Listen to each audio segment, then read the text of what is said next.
Hello and welcome to Black Helicopter Radio. My name is Ed Walker, and I will be the host for the next hour.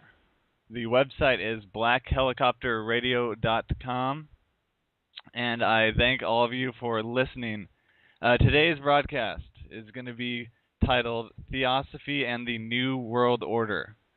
This is something I have not heard a whole lot about from many people other than a few other researchers out there. And where I first heard this information, I knew about Blavatsky and these different occultists from many different sources. Actually, the Nazis had some ties with the Thule Society and these different occult societies, but the documentary, I need to give credit where credit is due, that really showed me how this is all connected, was called Aquarius, Age of Evil, a great documentary. They sell it at houroftheTime.com. You all should check that out. But it just really it blew my mind, just some of the connections they made in this documentary. And so those are some of the connections that I'm going to be talking about for the next hour. So I guess it would be good to start out just basically talking about the Theosophical Society. The Theosophical Society began with, like I mentioned earlier, Helena Blavatsky, or known as Madame Blavatsky, and she founded the Theosophical Society in New York City. She started it with someone named Henry Still Alcott, and basically they took a bunch of different kind of religions, mashed them together. They talk about these ascended masters. They claim to have all this divine knowledge, which a lot of they claim to get directly from these entities. Okay, and it is not I'm not trying to bash anyone's religious beliefs. I'm just going to tell you what these people believe, and you can decide for yourself what you think of it. I'm just telling you what they're saying and how it's linked up with some major organizations. So yes, like I mentioned, it was started by Madame Blavatsky, and she is a very interesting figure. She traveled all around the world. She even went to Tibet at one point, I believe. She wrote several books, which are some of the fundamental books of modern occultism and the quote New Age movement. She's one of the main people credited with really getting the New Age movement out to where it is today. She wrote Isis Unveiled, which is a very famous one. She also wrote the book The Secret Doctrine.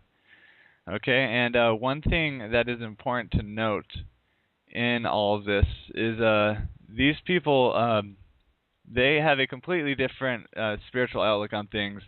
I mean, obviously, as opposed to, say, like a Christian. Christians would obviously a lot of times say that these people are, evil, because obviously a lot of what they believe is completely contradictory to what a Christian would believe. But they themselves, I just want to make it clear, I don't think, obviously very few people actually see themselves as being evil, so I'm sure they don't think this is evil. They truly think this is actually holy and good, what they're trying to set up. I mean, us as outsiders may view what they're promoting and the things they're talking about as being evil, but it's very rare to have someone who really truly believes what they're doing is evil. Even, for example, these people, the New World Order elite, I doubt many of them really view themselves as evil, even if the things they do may seem evil to us, such as reducing population by the billions, killing off 90% of the world's population. I mean, which is no exaggeration what a lot of them want to do. It's important to note they don't think that is being evil. They see that as part of being the better, the greater good for humanity, for the planet. So that brings me to my next point. They have a very interesting view on this story in the Bible of Adam and Eve, and I'm going to read some quotes from Blavatsky from The Secret Doctrine to kind of tell you what I mean by that. Okay, here's the first one. Once the key to Genesis is in our hands, it is the scientific and symbolic Kabbalah which unveils the secret. The great serpent of the Garden of Eden and the Lord God are identical. Okay, so here's another quote. Stand in awe of him. and sin not. Speak his name with trembling. It is Satan who is the God of our planet and the only God. And here's another quote. When the church therefore curses Satan, it curses the cosmic reflection of God.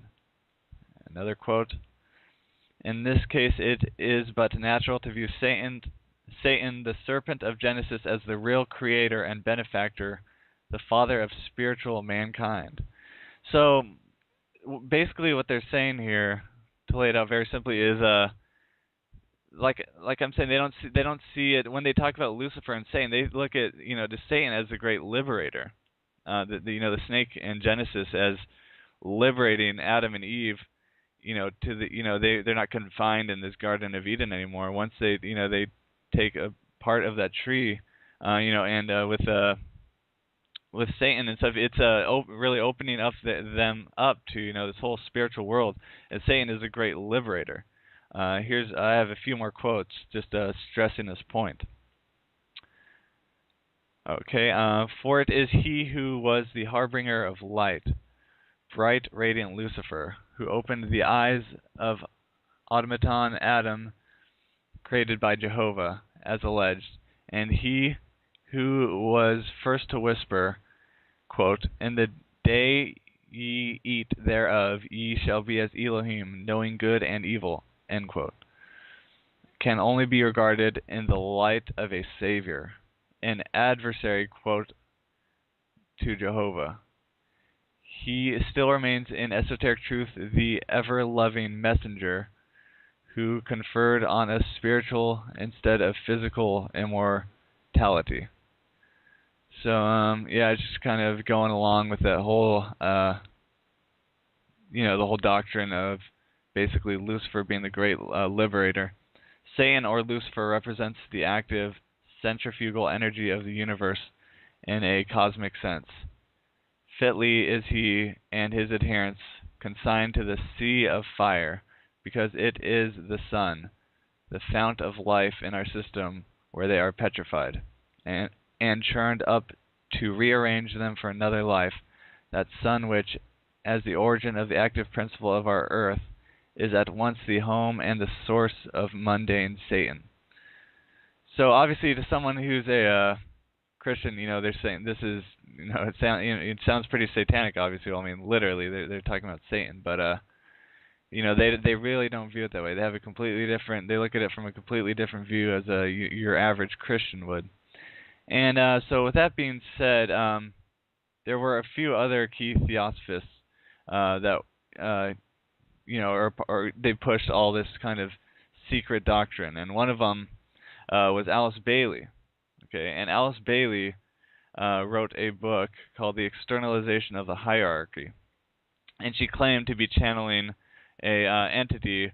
No, I'm not. It's hard to pronounce the name, but it's Djwhal-Khul. It's Djwhalkhul, and this was a document titled The Externalization of the Hierarchy, and this is an amazing document. This is basically, from my perspective, and you need to realize I come from this conspiratorial view of history. I do believe there's a push towards a new world order, a one world religion, one world government, and I do believe this is being pushed by the dark spiritual force known as the Illuminati, which is behind the scenes of setting up this new world order, which I'm sure a lot of you know about this. I'm not the first, obviously not the first person to talk about this. There's many great researchers out there before me who brought us this information. But yes, this document, The Externalization of the Hierarchy, basically is very impressive, and it talks about setting up, quote, the New World Order.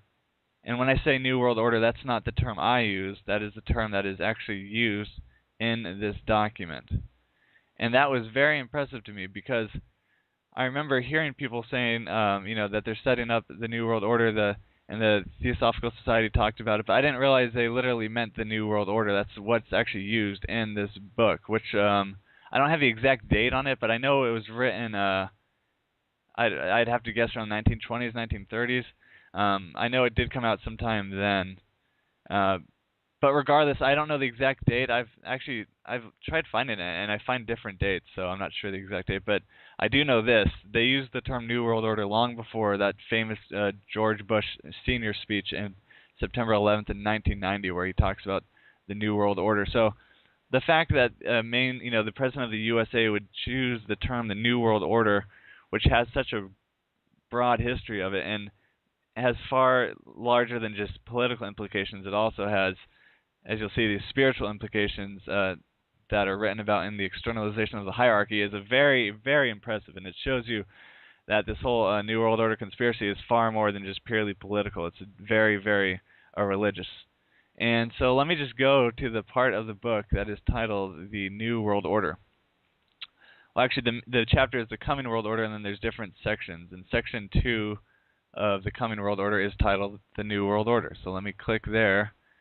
And so basically the New World Order to them is it's a very beautiful thing to them. They view it as this, this one world system, but they view it as a universal brotherhood and a universal religion. They don't see it as a totalitarian, police state, And this all goes back to, how, you view things, your paradigm. So to us, obviously the New World Order means very powerful things, but let's just see here. Okay, so yeah, the New World Order, okay, and it has this whole chapter, and I actually have some quotes from Alice Bailey that are pretty impressive to say the least.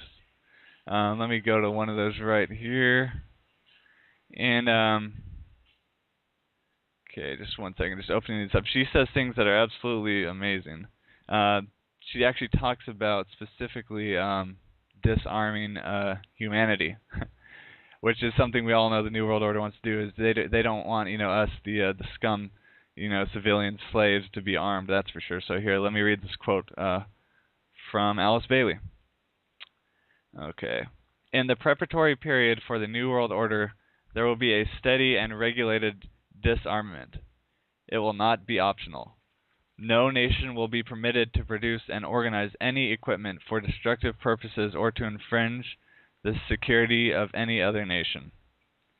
So there you go. There's Alice Bailey. But see, she's, like I said, hey, Ed? Yeah. Hey, sorry to interrupt. People are going to die for the page number on that one. If you can, do you know what page number that is? No, I didn't. No, these are just quotes I've compiled. This is from a book, quotes from various works. Yeah, this is just something I found. I don't know. I could probably. Okay, no problem.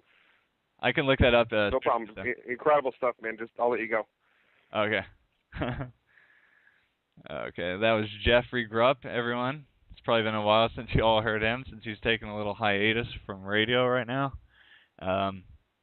Yeah, he's been working on a new documentary. He showed me a brief clip of it, and I don't want to give anything away, but I'll tell you guys it's going to be absolutely amazing. It was only a few minutes what he showed me, and it was just absolutely beautiful.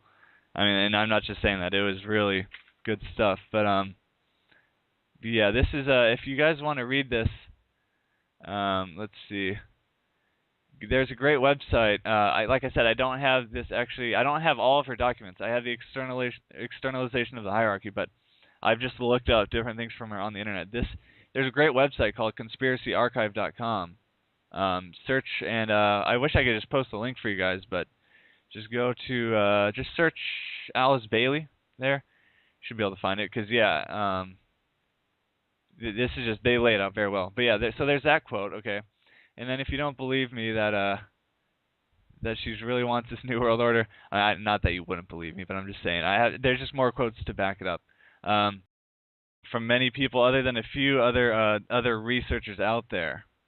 And where I first heard this information, I knew about Blavatsky and these different occultists from many different sources. Actually, the Nazis had some ties with the Thule Society and these different occult societies, but the documentary, I need to give credit where credit is due, that really showed me how this is all connected, was called Aquarius, Age of Evil, a great documentary. They sell it at houroftetime.com. You all should check that out. But it just really blew it blew my mind, just some of the connections they made in this documentary. And so those are some of the connections that I'm going to be talking about for the next hour. So I guess it would be good to start out just basically talking about the Theosophical Society.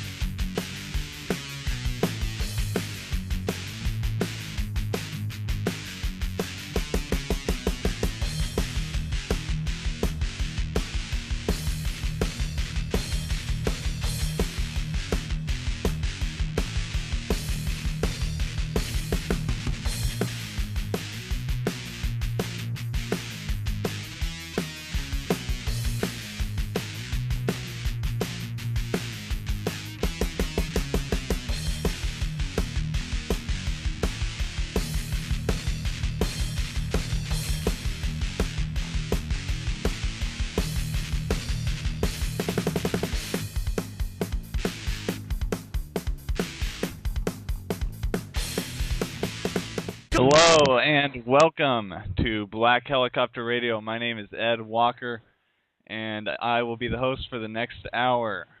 The website is blackhelicopterradio.com, and I thank all of you for listening. Today's broadcast is going to be titled Theosophy and the New World Order. This is something I have not heard a whole lot about.